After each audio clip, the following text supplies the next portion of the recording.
Hello friends, जय जगन्नाथ।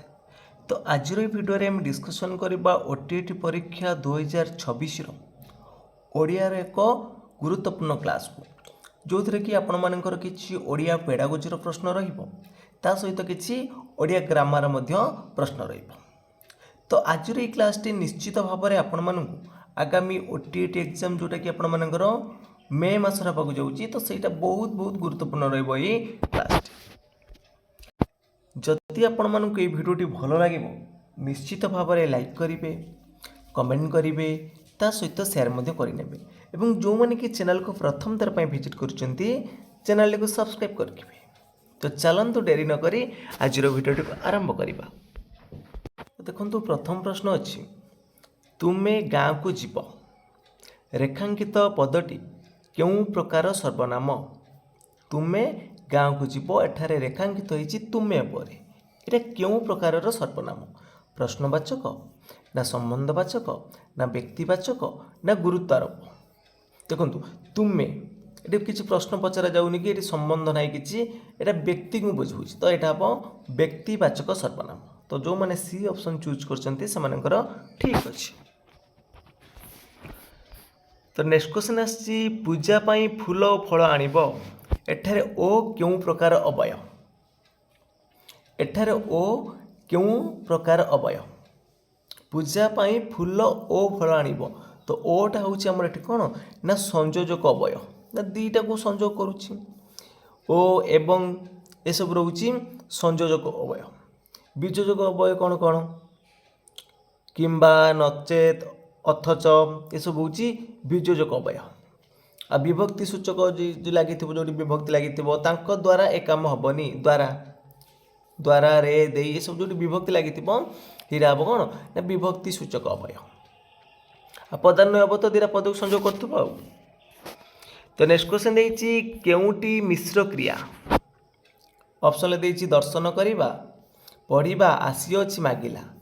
एठी देखंतु दर्शन करिबा जदि देखिबा होता ताले एटा अमिश्र क्रिया होता, एटी दर्शन करिबा माने एटी मिसी कर अछि दर्शन करिबा, तो एठी होउछि मिश्र क्रिया। ए ऑप्शन राइट हबो।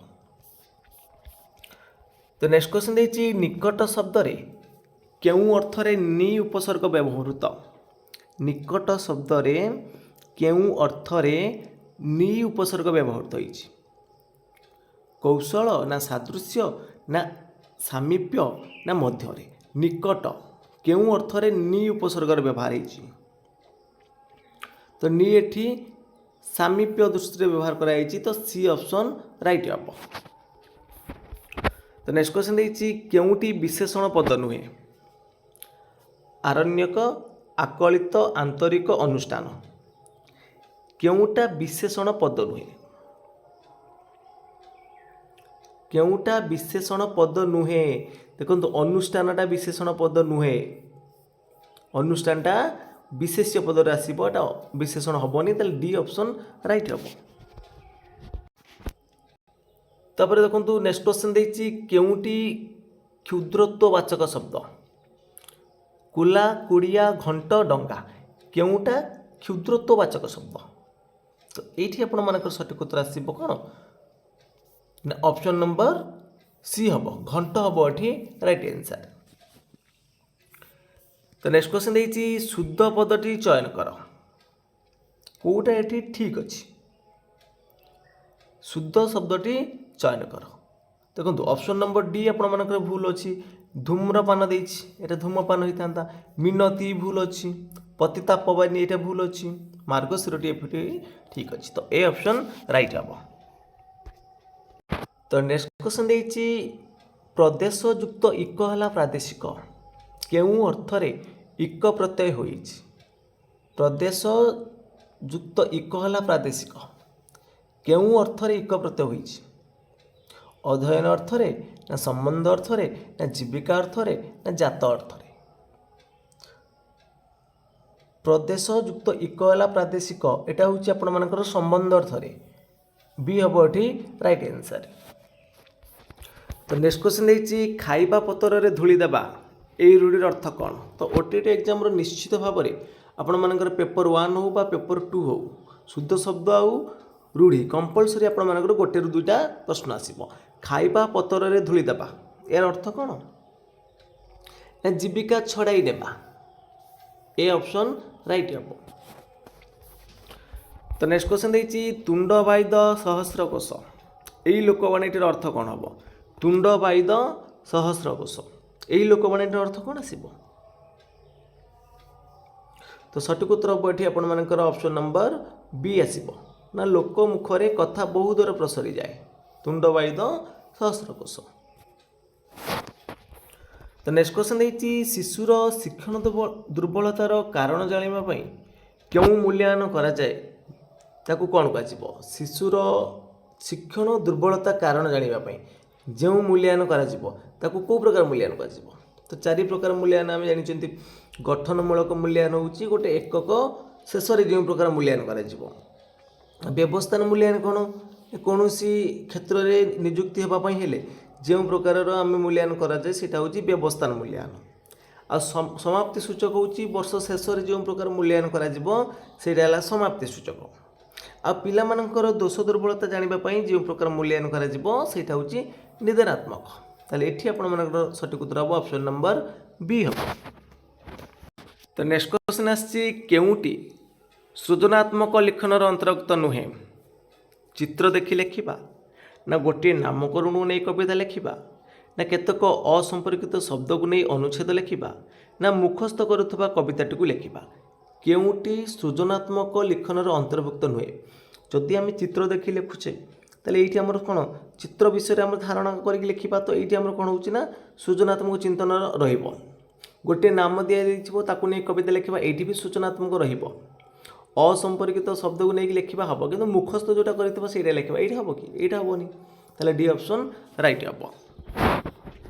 तो नेक्स्ट क्वेश्चन देछि केउटी वर्णना शुद्धि निराकरण उपाय नुहे गोटे पिलाटी बनान भूल करुच्ची ताकू आम निराकरण करवा ता भर केउटा गोटे उपाय हेनी जदि आम बनान खेल करूँ तो पिलाटी बनान खेल मध्यम वर्णना शुद्धि दूर कर श्रुत लिखन शुणिक लिख ठीक ठाक बनान को शुणिक लिख तो ये तार वर्णना शुद्धि निराकरण हो पार अभिधान व्यवहार करवा यहाँ भी हो पार किंतु उच्च पठनटा हेनी तो ए ऑप्शन ये राइट हम। तो नेक्स्ट क्वेश्चन अच्छी केउटी गद्य शिक्षादान शिक्षणर उद्देश्य अटे केउटा गद्य शिक्षादान शिक्षणर उद्देश्य अटे नूतन विषयर ज्ञान अर्जन करवा यहाँ गद्य शिक्षादान रहिबो व्याकरणर ज्ञानर अभिवृद्धि साधन हम यहाँ भी आसब व्यापक पठन पर आग्रह सृष्टि रही सब गुड़िक ऑप्शन नंबर डी उपरोक्त समस्त हम ये राइट आंसर। तो नेक्स्ट क्वेश्चन देखिए शिक्षार्थी माने अतिरिक्त साहित्य कहीं पढ़े तो अतिरिक्त साहित्य शिक्षार्थी माने कौन पढ़े साहित्यर सौंदर्य अनुभव करेंगे कल्पना शक्तिर अभिवृद्धि हेब द्रुत पठन द्वारा अर्थबोधर अभ्यस्त हे उपरोक्त समस्त कारण पे तो अतिरिक्त साहित्य आम ये पढ़ा जे साहित्यर सौंदर्य अनुभव हो पार सहित कल्पना शक्तिर अभिवृद्धि घटब आ द्रुत पठन हो डी ऑप्शन टी राइट हम। तो नेक्स्ट क्वेश्चन देखिए लिपि लिखन क्यों पद्धति अनुसरण करा जाए आम लिपि लिखन रैखिक पद्धति अवलंबन करवा शब्द लिखन पद्धति अवलंबन करवा हस्ताक्षर लिखन पद्धति अवलंबन करवा डी ऑप्शन राइट हम।